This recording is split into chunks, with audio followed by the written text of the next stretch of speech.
guys! Di mo na kailangan pang kumain sa labas kung kaya mo namang lutuin sa loob ng bahay. At another recipe baon na naman ang isi-share ko sa inyo ngayon para sa mga bata. Kanina sa palengke, bumili nga ako nitong mga chicken breast. Hinugasan ko na nga muna yan, tsaka ko naman hiniwa-hiwa sa laki na gusto ko. Medyo marami nga ang gagawin ko ngayon kasi meron tayong pagsisharan yan. So pagkatapos kong mahiwa, ibababad lang natin to for 30 minutes sa isang kutsara ng oyster sauce, isang kutsara ng toyo at konting paminta. At habang ibababad ko nga itong mga chicken breast na tinimplahan natin for 30 minutes, ihahanda ko na rin yung mga iba pa nating ihahanda. At dito nga sa isang mangkok, paghahaluin ko lang itong isang perasong itlog at konting asin at paminta. Maglalagay rin ako dito ng kalahating cup ng harina at kalahati at 2 kutsarang tubig. Paghahalu-haluin ko nga lang ito at itatabi. Bukod nga dyan, maghahanda rin ako dito ng 3/4 cup na harina lang na walang timpla. After naman ng 30 minutes, pwede na natin ibuhos yung ating pinagsama-sama na may kasamang itlog kanina sa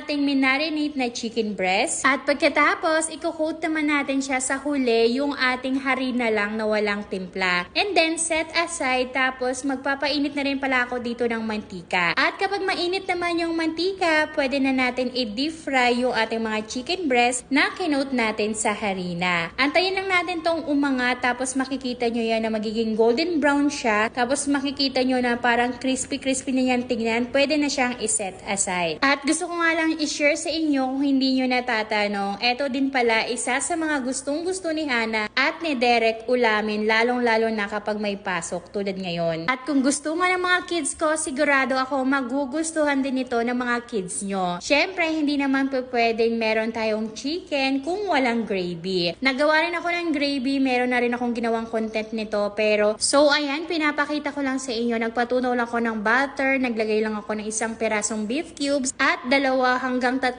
kutsara ng harina. Tapos yung tubig naman siguro mga nasa 2 cups at naglagay ako dyan ng konting toyo para lang sa ating pangpakulay at konting paminta. So hinalo-halo ko lang yan hanggang sa ito ay medyo lumapot. Makikita nyo parang ganito. Nako, pwedeng-pwede nyo na yang itoppings dito sa ating fun shot na ala KFC. Nako, alam ko na ma-excite na naman si Hana at Derek nito kapag nakita nila kung ano yung ulam nila ngayon. So, yun lang. Salamat!